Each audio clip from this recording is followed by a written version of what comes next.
Bonjour à toutes, bonjour à tous, bonjour Bruno, bonjour Ignacio, bonjour Marie. Voilà, donc bienvenue pour ce webinaire qui concerne la société NFL, c'est marqué à l'écran Biosciences. Donc le mnémonique c'est ALNFL qui code sur Euronext Growth, valeur éligible au PEA et au PEA-PME. Et donc aujourd'hui, le webinaire, c'est un petit peu pour parler des avancées sur les problèmes donc du coup liés au tabac et donc leurs solutions. Donc ce webinaire va être animé donc par Ignacio Fos qui est le PDG de l'entreprise et Bruno Lafont qui est directeur général délégué ainsi qu'un des cofondateurs. Je suis simplement l'intermédiaire entre vous, vos questions et Ignacio et Bruno. Donc n'hésitez pas, comme je l'ai dit, à poser vos questions dans l'onglet questions. D'accord, parce que tout simplement, on ne peut pas montrer le nom et les prénoms de tous les participants, donc c'est pour ça que le chat n'est pas autorisé. D'accord, donc simplement, donnez-moi bien vos questions. Je vais les retransmettre après à Ignacio ou à Bruno. Si c'est sur le sujet de ce dont on est en train de parler, mais dans ces cas-là, je la poserai directement. Sinon, on le gardera pour la fin. Mais on essaiera bien sûr de répondre à toutes les questions. Voilà. Écoutez, bonjour Ignacio, bonjour Bruno. Voilà, bienvenue pour ce webinaire. C'est peut-être Ignacio qui va commencer, c'est ça? Oui, c'est moi. Vous présenter un petit peu l'historique de l'entreprise, etc. Comment ça a été créé, bien sûr, vos différents métiers, juste avant de commencer sur le thème. Bon, merci beaucoup et à tous pour être ici avec nous aujourd'hui. Moi, je me présente, je m'appelle Ignacio Fos et je suis investisseur chez NFL depuis 2019 et PDG de la société 2-3 mois avant l'IPO. Et la société, c'est une société biotech classique. Nous développons des médicaments botaniques pour le traitement des dépendances et des addictions. Et les projets phares, comme vous savez très bien, c'est le NFL 101. C'est un extrait de feuilles de tabac répété, sans nicotine et en phase clinique. On va passer la plupart des séminaires en parlant de ces projets. Il y a aussi le NFL 301. C'est un extrait de la plante Kudzu, aussi répété pour la réduction de la consommation excessive d'alcool. On va parler un peu de ce projet. Et enfin, nous avons un troisième projet, le NFL 201. C'était un produit pour l'addiction au cannabis. Ce projet, maintenant, il est en hold et il sera récupéré une fois que nous avons le résultat de ce study l'été prochain. On passe à la diapo suivante, s'il vous plaît. Bon, écoutez, je ne vais pas passer beaucoup de temps avec cette diapo. Je pense que tout le monde est au courant des problèmes du tabac. C'est un camp de santé, économique, même écologique. Et il y a beaucoup de produits pour aider les gens à arrêter de fumer. Dans la diapo suivante, et nous pouvons voir un peu la situation des marchés. Oui. Alors, écoutez, le marché pour le sevrage tabagique, c'est un marché de 2021, c'était un marché de 5,58 milliards d'euros. 2023, peut-être 6 millions d'euros. Mais il n'y a pas beaucoup de produits. Qu'est-ce que nous avons comme produits, comme concurrents de notre projet NFL 101? D'abord, il y a les produits pour le traitement par substitut nicotinique. C'est surtout les patches, il y a aussi des gommes.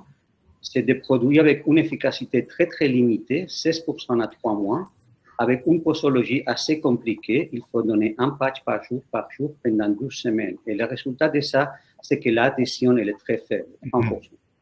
Il y a quelques années, il y a eu un autre produit qui s'appelle Champix, c'est la varenicline. C'est un produit lancé par la société Pfizer avec une efficacité, bien sûr, plus intéressante, 22%.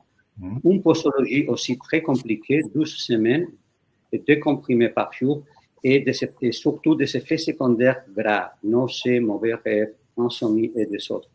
Ça, le résultat de ça, c'est que l'adhésion, c'est faible. Comme même ces produits, les Champix, il arrivait à avoir une facturation annuelle de 1 milliard d'euros. Et enfin, il y a des autres produits semblants à la varenicline, la Citizen, c'est un produit utilisé en Europe de l'Est depuis 40 ans.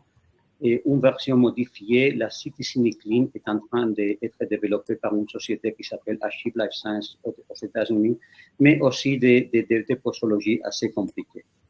Alors, ce que nous allons faire maintenant, et ça, c'est la situation des marchés, et c'est bien sûr dans ces marchés que nous croyons que nous avons un produit qui peut être beaucoup plus efficace et avec beaucoup moins d'effets secondaires que tous les produits que j'ai décrits avant. Et je laisse la parole maintenant à Bruno Lafont. Il peut peut-être parler un peu de l'histoire de la société, car lui, il est le cofondateur de la société. Il va parler en détail sur le NFL 101 et le NFL 301. Et moi, je reviens en fin de présentation pour parler des aspects de partenariat et des aspects économiques. D'accord.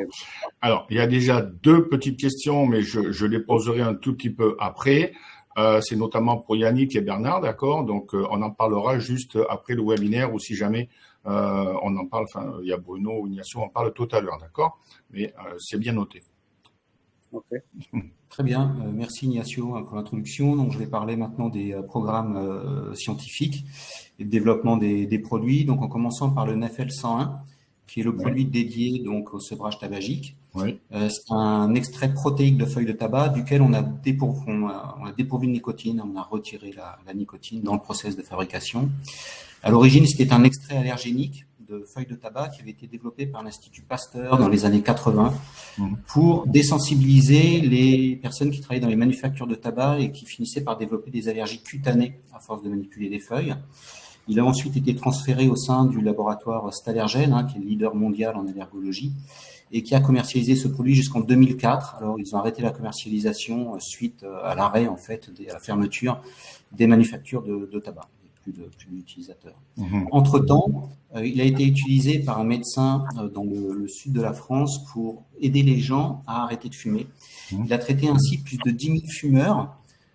C'était des fumeurs qui étaient envoyés souvent par le médecin généraliste qui a eu un très bon bouche à oreille. Et plutôt que d'administrer, de suivre un traitement de désensibilisation dans lequel on va administrer des doses très faibles d'allergènes progressivement et de façon répétée sur 2 à 3 ans avec des administrations toutes les 2 à 3 semaines.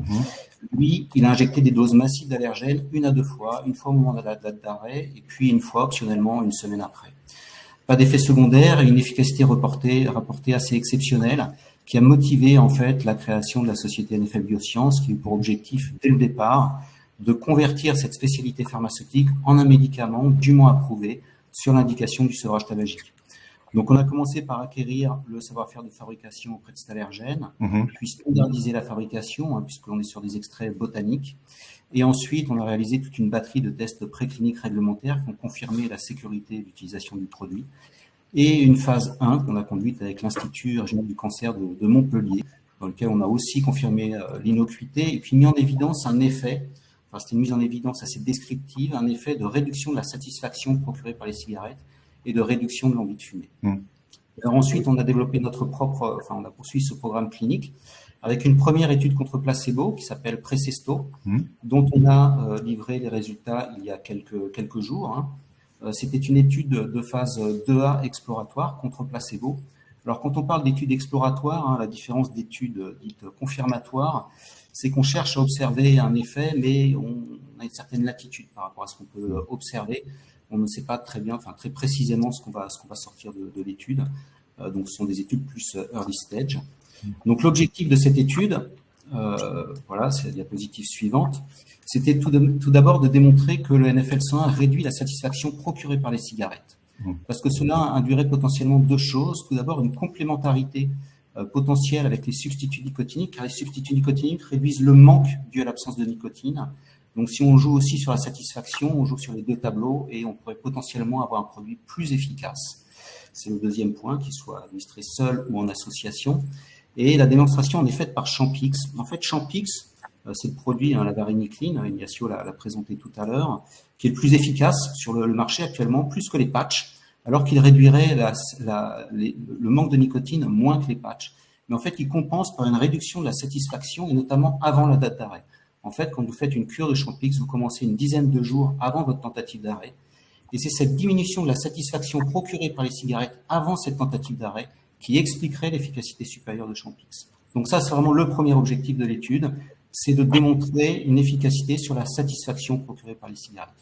Ensuite, c'était d'apporter un niveau de preuve supplémentaire avec une nouvelle étude clinique qui irait toujours dans le sens d'un effet du NFL 101. Ça apporte du poids dans un dossier. Et puis aussi pour renforcer une demande de brevet qui avait été déposée en octobre 2022 afin de renforcer la propriété intellectuelle et puis de cette demande de brevet qui couvrirait jusqu'en 2042. Donc, on avait 1 an pour apporter des données supplémentaires. Donc, on a pu soumettre ces données supplémentaires, les apporter à la demande. On a la date d'antériorité, de priorité qu'on avait déposée et tout ça, c'est positif. Donc, comment est construite Precesto? Alors, Precesto, c'est une étude en double aveugle, randomisée contre placebo. Donc, on compare le produit à un placebo. Mais elle a un design particulier. Allez-y, Christian. Oui, c'est juste pour que les internautes et moi-même comprenons bien le langage, parce que vous êtes dans un petit langage très spécifique. Placebo, on sait ce que c'est. Randomisé, ça veut dire quoi? Ça veut dire que les gens, ils ont été tirés au hasard, un truc comme ça. Et double aveugle, ça veut dire quoi? Alors, randomisé, ça veut dire qu'à partir du moment où les gens vont être inclus dans l'étude, on va les allouer à un groupe ou à un autre par un tirage au sort. C'est ça, d'accord. Randomisé.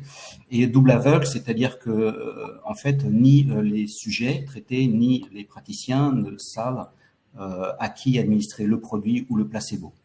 C'est la même chose pour nous. C'est pas à qui on attribue le produit.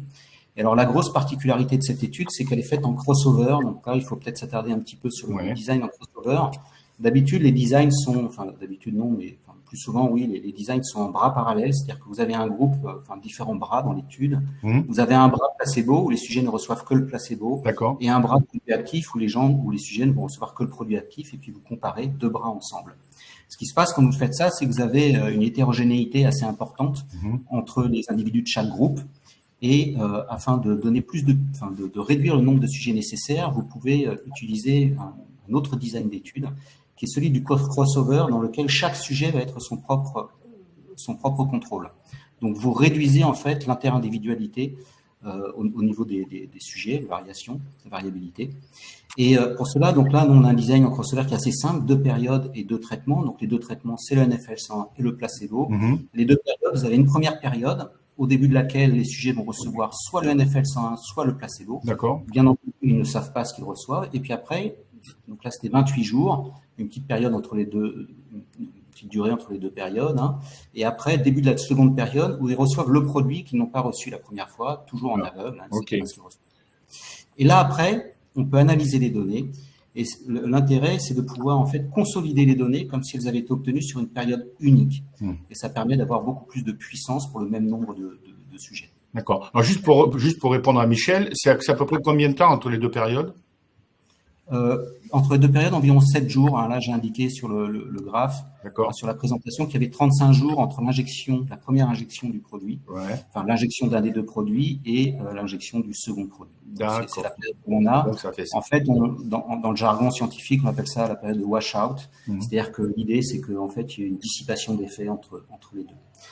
Donc, l'intérêt du crossover, je le rappelle, c'est vraiment de pouvoir consolider les données. Sinon, vous regardez uniquement la première période, vous retombez dans une étude en bras parallèles, mais il n'y a plus du tout assez de puissance. Donc là, 2 périodes de 28 jours avec des fumeurs qui ne voulaient pas arrêter de fumer. Donc ça, c'est une grosse particularité de l'étude, en sevrage tabagique. On a pris des fumeurs dont on était sûr pratiquement qu'ils allaient continuer à fumer pour pouvoir décrire ce qu'ils ressentaient. Et on a utilisé un questionnaire international qui est le MCEQ, que je vais présenter plus en détail juste après, pour mesurer cette satisfaction procurée par les cigarettes avec l'objectif de réduire la satisfaction. Et on mesurait à J4, J7, puis après 14, 21 et 28. L'objectif de l'étude, c'est vraiment centré sur la réduction de la satisfaction procurée par la cigarette. Ça, c'était l'objectif affiché dans l'étude. Et donc, cette étude était en crossover pour minimiser les coûts. On a pu faire une étude avec 34 fumeurs. Si on avait été en bras parallèles, il aurait fallu au moins 5 fois ce nombre de sujets. Donc, c'est beaucoup plus lourd. Juste, si je peux me permettre, il y a JB qui demande est-ce que vous avez eu connaissance d'arrêt ou de baisse de consommation du tabac, du coup, à l'issue Non, les gens ont maintenu leur consommation. C'était vraiment l'objectif. On les a recrutés pour ça. Ils étaient payés aussi pour ça, pour fumer, continuer à fumer. C'est des sujets qui ont été fortement rémunérés dans l'étude. Ils étaient payés 1 000 € pour participer à l'étude. Donc, c'est totalement différent d'une étude dans laquelle on va chercher à faire arrêter les gens, on essaye de juste les dédommager pour pas en fait avoir de biais par rapport à l'éventuelle rémunération ou dédommagement. Donc là, c'est vraiment l'objectif, c'est de mesurer la réduction de la satisfaction. D'accord. Pour l'objectif de réduction de la consommation et d'arrêt de la consommation, là, c'est une autre étude, c'est l'étude CESTO 2 et ça correspond en outre aux AMM. Sur les AMM, les produits ne peuvent être administrés qu'à des gens qui veulent arrêter de fumer. On n'a pas le droit d'administrer ces produits, d'après l'AMM, existants, à des gens qui ne veulent pas arrêter de fumer. Donc déjà, il faut les convertir en ceux qui ne veulent pas arrêter, en ceux qui veulent arrêter de fumer. Si on passe maintenant au questionnaire, c'est important. Donc là, on a un questionnaire standardisé, international, de 12 questions, avec 3 questions qui concernent en fait la réduction de la satisfaction, les 2 premières. Fumer était-il satisfaisant? La cigarette avait-elle bon goût? Et preniez-vous du plaisir à fumer? On a un score qui peut varier de 1 à 7, donc c'est une échelle de 6, on ne peut pas descendre sous 1, donc ça fait 6, et qui va de pas du tout à extrêmement, et on fait la moyenne de ces 3 3 questions pour avoir un score unique. Et l'intérêt de travailler avec ce questionnaire, c'est qu'on peut avoir une comparaison ensuite avec les résultats obtenus par Champix, puisque Champix est actuellement utilisé en pré-traitement. Il y a eu des études sur des prolongations du pré-traitement de Champix, donc on verra ça plus loin. Diapositive suivante. Donc là, au niveau des résultats. Juste pour répondre à une petite question de la part de Michel, est-ce qu'il n'y a pas de risque que l'effet prolongé du NFL 101 ait contaminé l'effet placebo en deuxième période? Alors ça, c'est une très bonne question qu'on aborde au début de cette diapositive. En fait, quand vous faites un crossover, c'est très encadré. Vous ne faites pas ce que vous voulez. Voilà, c'est celle-ci. Ouais. Vous devez réaliser d'abord un test qui s'appelle le test du carry-over, mais qui pourrait aussi s'appeler le test de l'effet séquence ou de l'interaction traitement-période, qui permet de savoir si vous avez une sorte de pollution de vos données de la première à la seconde période, et si vous allez pouvoir les consolider. Donc là, il y a un test statistique avec une p-value qui est le seuil, c'est-à-dire le seuil de significativité pour ce test, qui est à 0,10, donc qui est plus large en fait qu'une significativité classique d'une efficacité. Et c'est-à-dire que si vous avez une p-value qui est inférieure à 0,10, vous n'avez pas le droit de consolider vos données et vous devez regarder uniquement la première période. Vous perdez tout l'intérêt d'un crossover. Donc nous, avant d'analyser, bien sûr, on présente les données consolidées parce qu'on a fait ce test du carry-over. La p-value est supérieure à 0,10, ça c'est vraiment les bonnes pratiques cliniques. Et c'est ce qui était indiqué dans le plan d'analyse statistique et dans le protocole de notre étude. On était supérieur, donc on a pu consolider les données, et c'est une bonne nouvelle parce qu'on peut vraiment tirer parti de l'étude. Sinon, l'étude, elle est bonne à jeter à la poubelle, on ne peut rien en tirer. Vous voyez, 17 patients versus 17 sur un questionnaire, vous n'allez rien en sortir. Donc nous, on a pu consolider les données. Là, on constate déjà visuellement, on a les deux courbes, en vert le placebo et en orange le NFL 101. Donc, à chaque fois, c'est une échelle, c'est une réduction, vous avez des points négatifs par rapport à la baseline, que le NFL a un effet supérieur, réduit plus la satisfaction. Et là, on a été très surpris parce qu'on s'attendait, en fait, à avoir un effet maximal à 3-4 jours et après une dissipation sur une dizaine de jours. Et on constate qu'en fait, alors bien sûr, il y a une grosse baisse à 4 jours, mais qu'ensuite, la satisfaction est réduite continuellement jusqu'à 28 jours. Donc ça, on observe un effet plus durable, un effet durable déjà et plus durable qu'anticipé. Donc ça, c'est quand même très satisfaisant. Et puis ensuite, sur la pertinence clinique, on reverra ça avec la comparaison avec Champix. On baisse de 1,25 points, donc c'est quand même beaucoup, puisqu'on passe de la catégorie énormément extrêmement dans les réponses à modérément beaucoup. Donc c'est vraiment une aide assez conséquente et pertinente cliniquement. Si on regarde maintenant la comparaison statistique avec le placebo, donc c'est la diapo qui suit. Là, on calcule des p-values. Donc les p-values, pour ceux qui sont pas spécialistes, c'est le résultat d'un test statistique qui permet de comparer deux populations, moyenne et puis un écart type, et qui permet de dire si la différence observée est due au hasard ou pas, avec quel niveau elle pourrait être due au hasard. Et on observe, en général, on considère qu'il y a une significativité quand la p-value est inférieure à 0,05, ce qui veut dire qu'il y a moins de 5% de chances que la différence observée soit due au hasard. Là, si vous prenez la p-value sur l'ensemble de la période, consolidée, un D4 des 28, on a une p-value de 0, je crois qu'il y a 3, 0 ou 4, je ne sais pas. Trop. Donc, on est sûr à 90% que plus de 90. Là, en fait, il y aurait 0,03% de chance d'avoir obtenu cette différence par le fait du hasard. Pareil, en D28, on est à moins de 1% de chance. Donc, on a vraiment un effet qui est supérieur à celui de l'effet placebo. On peut quand même voir, en constatant les deux séries de courbes, la précédente et celle-ci, qu'on aurait mérité d'avoir, ça aurait été intéressant d'avoir des périodes plus longues que 28 jours. Donc, si on peut avoir des périodes plus longues, effectivement, on en aurait tiré plus d'enseignements, mais ça, c'est un peu la surprise des résultats de cette étude qui était exploratoire. Alors maintenant, on va venir à une diapositive qui est intéressante. C'est la comparaison, les autres l'étaient aussi, mais celle-ci particulièrement, la comparaison avec Champix. Alors, il faut faire toujours attention quand on compare des études entre elles, Là, on va comparer les résultats obtenus par Precesto, d'accord, avec les résultats obtenus dans une étude réalisée par Pfizer sur l'utilisation de Champix, la molécule chimique varenicline, en pré-traitement, sur un pré-traitement prolongé. Actuellement, le pré-traitement varenicline est de 10 jours, et là, c'était un pré-traitement prolongé. Donc, en vert et en gris, vous avez les résultats de Precesto, avec ce qu'on va présenter tout à l'heure. Et puis, en bleu et en gris, au-dessus, vous avez la réduction de la satisfaction procurée par les cigarettes de Champix par rapport à son placebo dans son étude. On a toujours, sur une échelle ramenée à 0, de réduction. Là, on a des différences qui sont assez comparables entre les produits et leur placebo, puisqu'on est à 0,3 pour Champix et 0,36 pour le NFL 101. Donc, comme le Champix est quand même le plus efficace sur le marché, que c'est justement cette réduction de la satisfaction qui est à l'origine de son efficacité supérieure à celle des substituts nicotiniques, on voit que la différence qu'on obtient de 0,36 est pertinent d'un point de vue clinique. Et ensuite, on a une réduction qui est plus forte avec notre produit qu'avec Champix, en fait, mais en comparant deux études. Donc, on en déduit quand même que l'effet est supérieur à celui de Champix, et c'est quand même de bon augure pour la suite de nos développements. Alors ensuite, une petite question de Jean-François, que ça revenait un tout petit peu sur la slide d'avant, mais sachant qu'à 28 jours, il y avait une différence significative entre le groupe placebo et le groupe avec NFL 101, au jour 35, donc au début du second cycle, le niveau de satisfaction était-il comparable entre les deux groupes? Alors, on n'a pas fait de mesure au jour 35, on a fait des mesures qu'au jour D4 de la deuxième période. Donc, d'accord. C'était le jour 35 plus 4. Ouais. Après, on ne rentre pas, en fait, dans l'analyse en crossover. Soit on présente les données période par période, et si on est honnête, on présente uniquement les données de la première période. Ouais. Soit on consolide les données, mais on ne fait pas un mix des deux pour y trouver ce qu'on veut. Donc, nous, on est dans le cas où on consolide les données. Maintenant, si on observe ce qui s'est passé entre les périodes, mais on ne réalise pas de courbe par rapport à ça, on n'a pas eu de différence entre les deux groupes significative entre les deux groupes sur la première période, et la différence, comme souvent en crossover, il y a très peu de sujets, c'est faite sur la deuxième période, avec les gens qui avaient reçu le NFL 101 en première période. Quand ils ont reçu le placebo en deuxième période, ils sont restés stables sur toute la période, il n'y a pas eu de diminution, d'augmentation.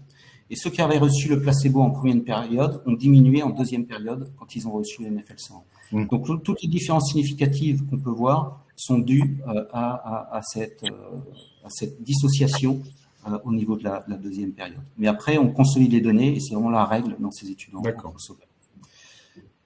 Donc, des résultats, bien entendu, qui sont pour nous prometteurs, puisqu'on a montré que déjà, on avait une réduction de la satisfaction procurée par les cigarettes cliniquement pertinente, avec un effet plus long que celui attendu et supérieur à celui de Champix. Donc, c'est un intérêt pour développer le NFL en médicaments administrés seuls ou en association avec les substituts nicotiniques, mais pourquoi pas aussi avec Champix. C'est un niveau de preuve renforcé, puisqu'on a une seconde étude qui vient montrer qu'il y a un effet du produit.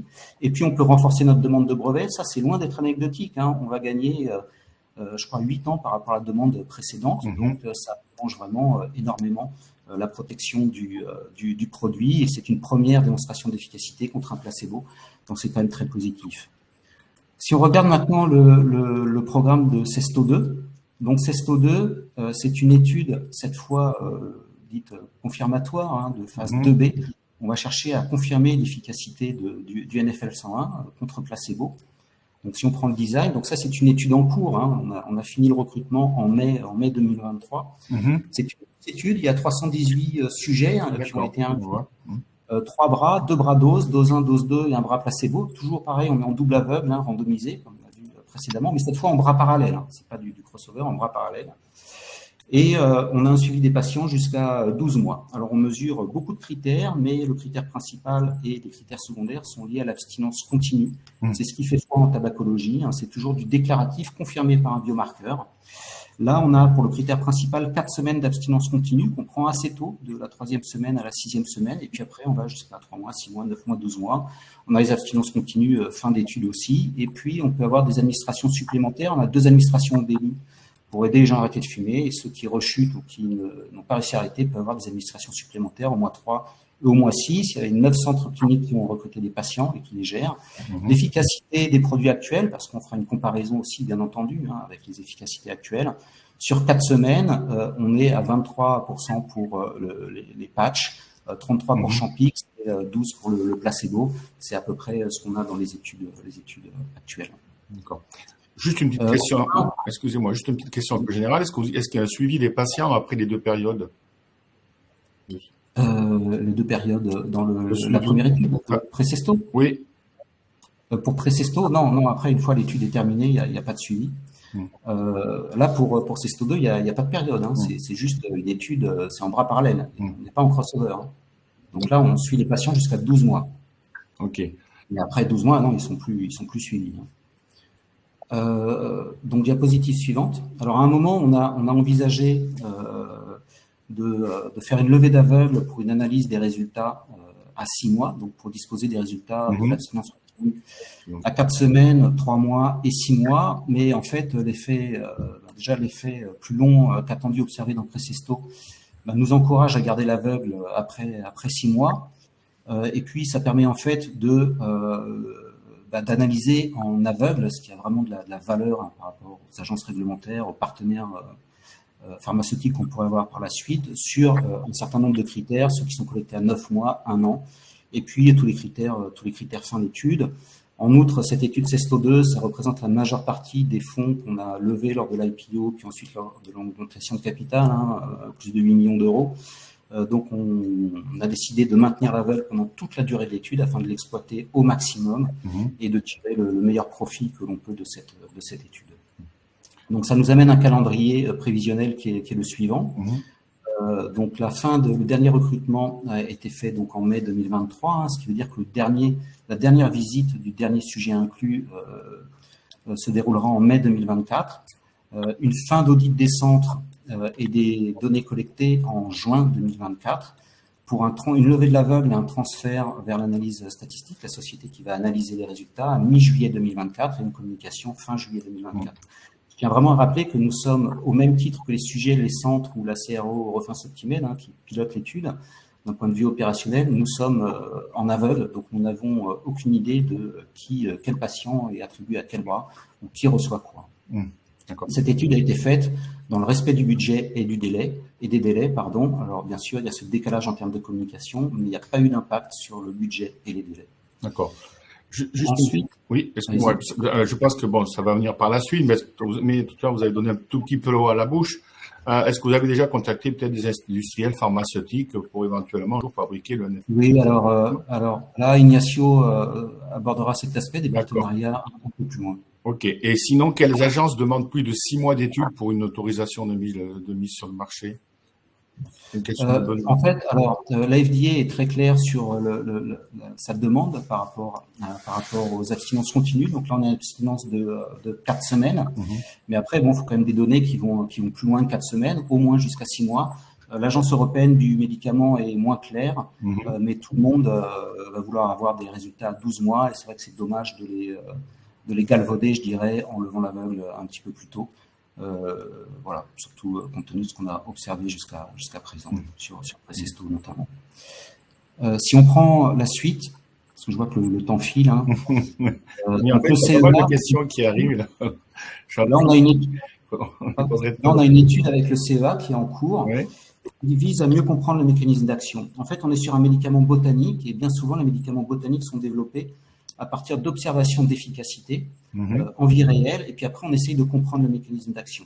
Et c'est vrai que ça peut être une limite pour lever de l'argent, notamment par rapport à des fonds d'investissement au début, quand on a développé la société, c'était pas évident parce que justement on n'avait pas de connaissance de ce mécanisme d'action. Et puis les laboratoires pharmaceutiques sont toujours intéressés pour comprendre le mécanisme d'action. Donc là, il faut déjà rappeler que le mécanisme de l'addiction au tabac n'est que partiellement connu. On ne sait pas tout. On sait que la nicotine joue un rôle, la dopamine aussi, mais on est loin de tout comprendre. Et des études récentes ont montré que la réduction de l'activité des cellules microgliales renforçait la dépendance au tabac, ou pourrait renforcer la dépendance au tabac. Vous avez les cellules neuronales et les cellules gliales au niveau du système nerveux central, et ces cellules pourraient jouer un rôle dans l'addiction. Il se trouve que l'administration de notre produit, on a montré ça lors des études précliniques et la phase 1, entraînait la libération de certaines cytokines pro-inflammatoires et d'immunoglobuline de type G, et que cette activation pouvait entraîner une réactivation en fait des cellules gliales et induire un changement de comportement envers la cigarette. Donc cette hypothèse est actuellement testée par le CEA donc les résultats sont attendus au premier trimestre 2024. Donc ces résultats pourraient vraiment renforcer l'attractivité du projet, notamment auprès de laboratoires pharmaceutiques pour acquérir des licences. Est-ce qu'il est prévu une étude NFL versus substitut nicotinique ou pas, demande Michel? Alors pour le moment non. S'il y a une étude NFL versus substitut nicotinique, elle serait faite en association. On pourrait imaginer un pré-traitement avec NFL. C'est le pré du cesto. Pré-cesto, en fait, le pré vient de pré-traitement. Ça pourrait être intéressant. Donc là, vous auriez tout le monde qui serait sous substitut nicotinique. Et dans un bras, il recevrait le NFL 101 en pré-traitement ou son placebo en double aveugle. Après, il est possible que dans une étude confirmatoire, notamment en Europe, on nous demande un bras comparateur. Donc ça, c'est possible aussi pour l'étude de phase 3 avant l'AMM. Mais ça, c'est à voir parce qu'en fait, les modes d'administration sont tellement différents que il est possible qu'on en soit dispensé, mais c'est vraiment à discuter avec les agences. OK. On va parler très brièvement du NFL 301. C'est le deuxième candidat médicament que nous développons au niveau de la société. Et lui, il vise à réduire la consommation excessive d'alcool. Donc, ce produit-là est un extrait de plante, c'est un extrait de coulis, qui est une plante qui fait partie de la médecine traditionnelle chinoise, utilisée depuis plus de 2000 ans. Et l'ambition de NFL Biosciences, c'est de développer déjà le premier médicament botanique pour réduire la consommation excessive d'alcool, mais aussi le premier médicament qui permettrait aux gens de réduire leur consommation sans altération du plaisir de consommer. Et ça, c'est très important quand on veut vraiment cibler une certaine partie de la population. Un brevet a été déposé en juillet 2023 suite au travail de formulation avec le laboratoire pharmaceutique Athena. Et nous sommes en train de finaliser une demande de pré-ND aux États-Unis. Une demande de pré-ND, c'est un conseil réglementaire très encadré dans lequel on va présenter tout notre plan déjà de fabrication pour voir si on est en phase avec les attentes de la FDA. Et puis aussi le plan de développement clinique qui irait jusqu'à l'AMM avec l'indication, les endpoints, etc., les critères de jugement. Et on fera une présentation beaucoup plus détaillée de ce projet après le retour de la FDA, parce qu'on voudrait être en phase quand même avec le retour de la FDA et pas trouver en porte-à-faux. Je tiens à préciser qu'il n'y aura pas d'engagement de dépenses autres que réglementaires, donc des dépenses qui pourraient être dans les 10 prochains mois. Donc on ne va pas dépenser ce projet dans les 10 prochains mois. Le travail est purement réglementaire et l'idée est de paver la route jusqu'à l'AMM sur tout ce qu'il faut faire pour progresser. Voilà, je vais repasser la parole à Ignacio pour la. Alors, j'ai juste une petite dernière question là, de la part de Pierre qui nous dit du coup, quand c'est, enfin, je ne sais pas si vous pouvez répondre là comme ça, mais est-ce que il est prévu du coup ou quand, je sais pas, le passage en phase 3 du coup d'un NFL 101? Alors Ignacio va le présenter aussi dans le pipeline derrière. On a l'avancée du pipeline. D'accord. Voilà Pierre. Bon, merci Bruno. Et maintenant, j'aimerais parler des aspects commerciaux et des partenariats du projet. Et slide suivante, s'il vous plaît.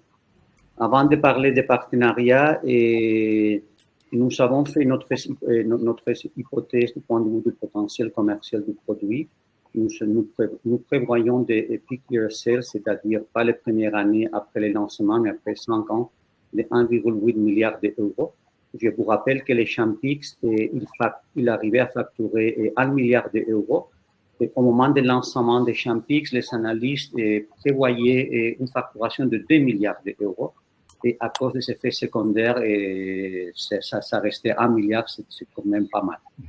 Et nous avons un produit que nous pensons qu'il sera plus efficace avec moins d'effets secondaires que la concurrence et avec une posologie très facile à donner. Notre vente annuelle de peak year sales de 1,8 milliard d'euros, il devient quand même d'une hypothèse assez conservatrice. Nous modélisons un prix de vente 50% plus bas que Champix. Alors, ça, c'est assez modeste. Mais en revanche, une pénétration mondiale. Il faut dire que les Champix, 80% des ventes de Champix se font aux États-Unis. Bien sûr, plus tard dans les cycles commerciaux du produit, il pourrait y avoir un possible passage en OTC. Alors, bien sûr, pour faire tout ça, ce n'est pas possible pour nous de faire ça tout seul. Et ce que nous prévoyons, c'est un partenariat.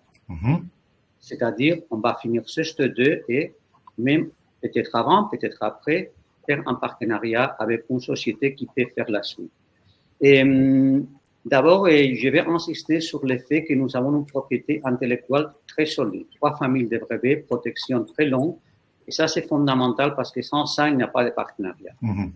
Et dire aussi que tous les travaux scientifiques, CESTO, CESTO2, l'étude des mécanismes d'action de la CA, repousser la levée de l'aveugle 6 mois, tout ça c'est fait et on a reçu des feedbacks de nos partenaires avec un objectif, conclure un partenariat. Il y a 3, et nous parlons déjà avec 3 types de sociétés. D'abord, les grandes sociétés pharmaceutiques, c'est-à-dire une société avec laquelle on pourrait faire un grand partenariat mondial. Et on pourrait aussi faire des partenariats par région, c'est-à-dire trouver faire des partenariats régionaux avec, par exemple, une société pour le sud de l'Europe, une société pour le nord de l'Europe, une autre pour l'Asie. Et enfin, il y a aussi les grandes entreprises de biotechnologie. Pas toutes les sociétés de biotech sont des startups, il y a des grosses sociétés de biotech aussi. Alors ça, c'est nos clients, nous avons segmenté et nous sommes en discussion avec des sociétés dans les 3 blocs. Et les premières séries de contacts ont été établies avant les résultats de PRECESTO. Maintenant que nous avons des résultats positifs de PRECESTO, les contacts vont s'accélérer.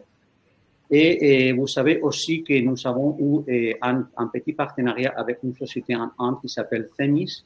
Et en Inde, pour faire un rappel, le dossier est encore en cours d'évaluation par l'autorité de régulation indienne et avec les données de PRECESTO, et on va essayer d'accélérer ça. Justement, si je peux vous couper, Ignacio, il y a JB qui demande pour quelle raison Themis prend autant de temps. Oui, c'est vrai qu'il prend beaucoup de temps, c'est long. Et l'Inde, c'est un pays très bureaucratique et on essaie d'accélérer tout ça le plus vite possible, mais c'est comme ça. D'accord, merci. Et on passe à la diapo suivante. Alors ça, c'est le planning pour les 2 projets, le NFL 101 et le NFL 301. Le NFL 101, comme j'ai déjà évoqué, on aura les résultats juillet 2024. Alors, à ce moment-là, il y a des possibilités pour la phase 3.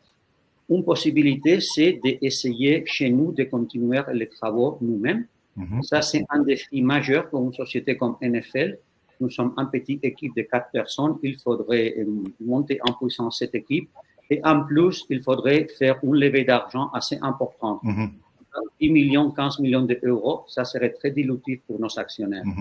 Alors, nous pensons que c'est beaucoup plus réaliste et beaucoup mieux du point de vue de la création de valeur de faire un accord de licence et mettre dans les mains de notre partenaire cette phase 3 confirmatoire, là même, et la exploitation commerciale.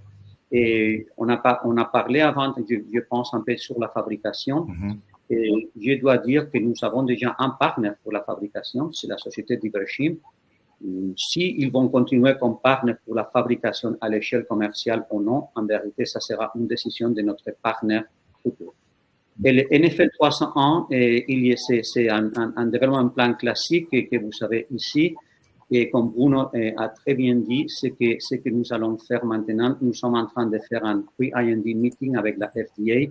Une fois que nous avons le retour de cette pre-IND meeting en début d'année prochaine, janvier de l'année prochaine peut-être, alors on communiquera sur les plans de développement de ces produits. Je veux dire aussi que dans la valorisation de la société, ce projet alcool est valorisé à 0. C'est-à-dire, au moment de l'IPO, Invest Securities a mis un valeur 0 à ce projet. Pourquoi? Parce que c'était le début du projet. Maintenant, ce projet, il avance et dans les prochains mois, et bien sûr, nous voulons que ce projet soit valorisé dans la société. Et slide suivante, s'il vous plaît. Oui, quelques petites informations financières. C'est la dernière slide que j'ai. Et je vous rappelle, on a levé au marché 8 millions d'euros. Et on a aussi essayé d'avoir des financements non dilutifs. C'est 1,9 million après la BPI, la région Occitanie. Et bien sûr, on essaie d'exploiter le crédit impôt recherche et de la façon plus importante et plus puissante. Et les allocations de l'argent, on a constitué une petite équipe et on a déjà parlé de tous les projets évoqués ici encore une fois. Je vais vous rappeler que nous sommes une société avec une structure de coûts fixes très très faible, 4 salariés. Nous n'avons pas des grandes bureaux luxueuses. Tout l'argent, pas tout, mais la plupart de l'argent que nous recevons, c'est pour les essais cliniques qu'on fait. Nous avons une position de trésorerie à fin septembre de 3,6 millions d'euros et ça nous amène jusqu'à la fin 2024.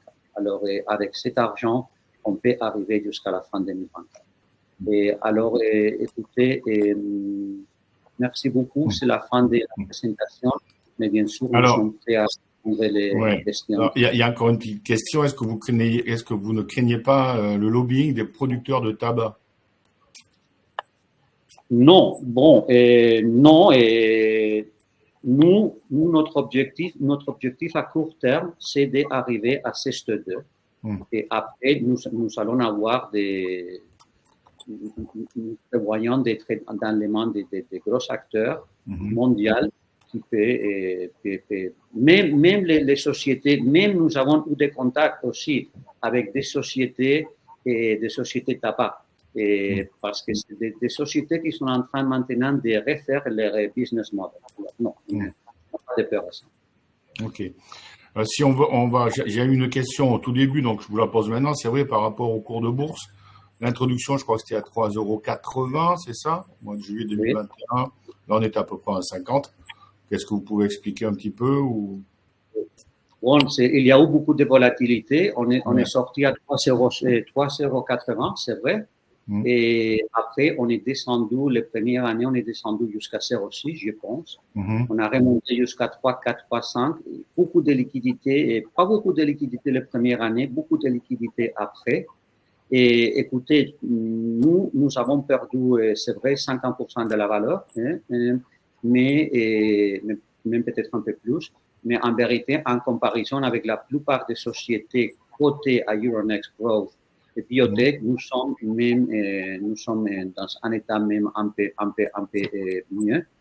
Et je pense que pour nous, comme managers de la société, ce qu'il faut faire, c'est il nous faut exécuter le projet sans délai et on time, on budget, comme dit en anglais. Et c'est clair que ça, les valeurs de la société vont être reflétées si on arrive à faire ça. Bien sûr, si ça ne marche pas.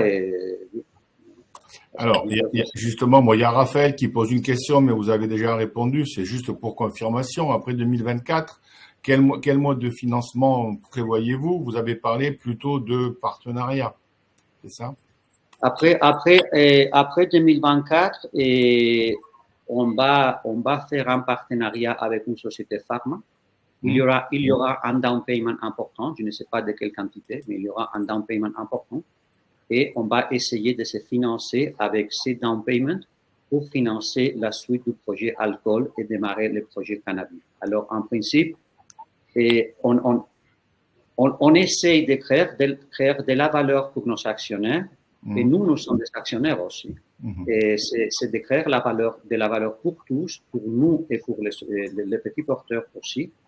Et avec la dilution minimale. Il y a toujours un peu de dilution dans les biotech, mais avec la dilution minimale, c'est ça qu'on a fait jusqu'à maintenant. Il faut dire amener en étude avec 318 sujets dans presque une dizaine de centres hospitaliers. C'est un grand défi et c'est très bien géré par l'équipe technique et géré par Bruno. Et je pense que tout le monde qui est dans le secteur biotech peut reconnaître ça. Parce que je suppose qu'en phase 3, il y a beaucoup plus de sujets, non, à tester ou... Non, oui, il peut y avoir plus, et bien sûr, la phase 3 confirmatoire, il y aura plus de sujets, mais c'est pour ça qu'on sera en partenariat avec une société avec beaucoup plus de moyens que nous. Ça sera un étude plus complexe, une étude sans doute dans tout un pays, dans des autres pays aussi. Ok. Peut-être une dernière question de la part de Baptiste. Au niveau de finances, quel pourcentage de royalties et upfront peut-on espérer en cas de réussite de Sesto 2? Oui, c'est une bonne question, ça. C'est la question, c'est une très bonne question, bien sûr. Écoutez, en général, pour des produits dans cet étage, pour les royalties, il faudrait avoir des royalties qu'on dit en anglais double digit, c'est-à-dire plus de 10%. Ça serait moins de 10%, ça serait pas beaucoup. Et, écoutez, je ne sais pas, 10%, 15, 20, il faudra voir le moment, mais plus de 10%. Les upfront payment, il faut que ça soit, je ne vais pas dire un chiffre. Okay? Oui, non, c'est juste. C'est très difficile ça, mais bien sûr, il doit être un upfront payment assez important, minimum double digit, c'est-à-dire minimum 10 millions. Ok.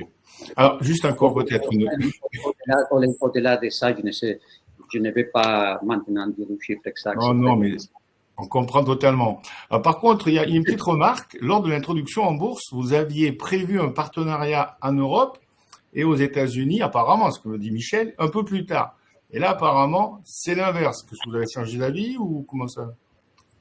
Bon, il faut dire que les partenariats, à quel moment faire les partenariats, c'est une chose c'est très difficile à avoir une réponse très, très précise. Il faut dire une chose, les actionnaires n'aiment pas être dilués, c'est normal. Ben oui. Alors, on lève l'argent, il y a une dilution. Ben oui. Mais il faut aussi dire qu'un partenariat, c'est une forme de dilution aussi. Parce que le moment qu'on fait un partenariat, on sait une partie des valeurs futures du projet entier. Alors, qu'est-ce que c'est mieux? De faire un partenariat très tôt ou plus tard? Au début, on avait pensé de faire la phase 3 nous-mêmes et après de trouver un partenariat. Maintenant, on pense que c'est beaucoup mieux pour la société et les actionnaires de chercher ces partenariats après le résultat de ces studies, c'est-à-dire après le testing. Je ne peux pas exclure de faire un partenariat même avant. Même avant, il y a des mécanismes, il y a les partenariats, il y a beaucoup de structures différentes qu'on peut arriver à établir. Mais c'est surtout après CEST2 que je pense on peut établir un partenariat solide avec un upfront important. Ok, bon, je pense qu'on a répondu quasiment à toutes les questions. Alors oui, Pierre, il dit un partenariat précoce réduirait un peu le taux de royalty, mais bon, voilà, si on fait un partenariat très tôt, peut-être qu'il y aura moins de royalty. Alors si on fait un partenariat beaucoup plus tard, il y aura peut-être plus de royalty, non? Oui. Ouais. Vous demandez Non, simplement, c'est Pierre qui dit ça. Il pose une question. Il disait, tiens, un partenariat plus tôt, est-ce que ça réduirait pas le taux de royalty pour la société? Oui, bien sûr, il y a des échelles. Il y a des statistiques. Il faut dire que beaucoup de partenariats ne donnent pas les chiffres exacts. Alors, c'est toujours des informations incomplètes, mais il y a bien sûr des échelles. On fait un partenariat en préclinique, et les royalties sera plus bas que si on fait un partenariat en phase 1, en phase 2, phase 3. Bien sûr. En général. Oui, juste un point, il y a deux exemples de partenariats, alors ils datent un peu, c'est pour ça qu'on les présente plus trop. Mais c'était GSK et Novartis qui avaient racheté des produits, enfin qui avaient pris des accords de licence au niveau mondial pour des vaccins nicotiniques qui n'ont pas donné satisfaction par la suite, mais après des phases 2 et les upfronts c'était de l'ordre de 40 millions de dollars et de francs suisses et des royalties à 2 digits supérieurs à 15% dans les deux cas. Donc les gens intéressés peuvent trouver l'information en ligne, c'est GSK et Novartis, c'était NIC 002 pour Novartis et NICVAX pour GSK. Voilà. Bon, écoutez, je vois que le temps passe vite. Il y a eu quand même pas mal de questions. Pourquoi ne pas recréer de l'emploi en France pour la fabrication?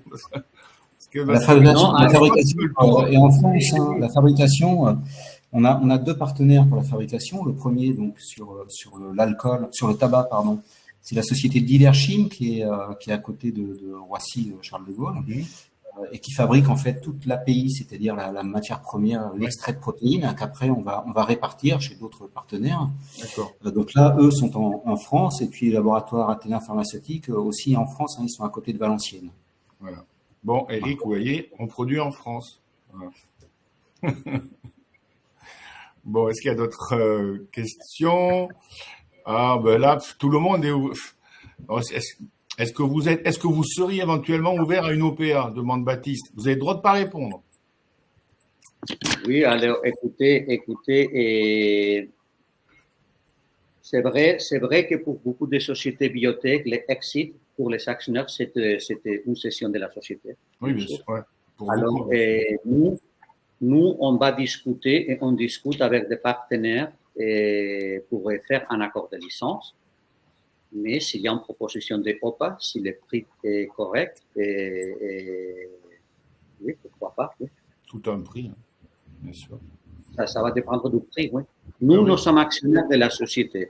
Nos intérêts sont alignés avec les intérêts des autres actionnaires. Alors, les actionnaires aussi, bien sûr. 50% des titres de la société sont encore en possession des actionnaires historiques. L'autre 50%, c'est des free float, des flottants. Nous voulons maximiser la valeur de la société pour tous, pour les petits porteurs et pour nous. Voilà, ben Philippe est rassuré par le sérieux et la clarté de vos explications. Alors, vous voyez. Bon. Voilà, bon, je vois qu'il n'y a plus trop de questions. Il est 15h23, ça fait quand même quasiment 1 heure donc qu'il y a ce webinaire. Je vous rappelle, il y a plusieurs questions. Il est enregistré, donc vous pourrez le retrouver après sur notre chaîne YouTube. Hein, il n'y a aucun problème. Voilà, les slides, je ne sais pas si on pourra les donner ou pas, mais en tout cas, il y a déjà le webinaire sur la chaîne YouTube, donc vous aurez les slides. Il suffit de faire un print screen et puis vous pouvez avoir les slides. Voilà, donc je vous rappelle que c'est NFL Biosciences qui cote sur Euronext Growth, le mnémonique ALNFL, mais je pense que quasiment tout le monde le savait. Il y avait des connaisseurs aussi qui ont posé des questions un petit peu pointues.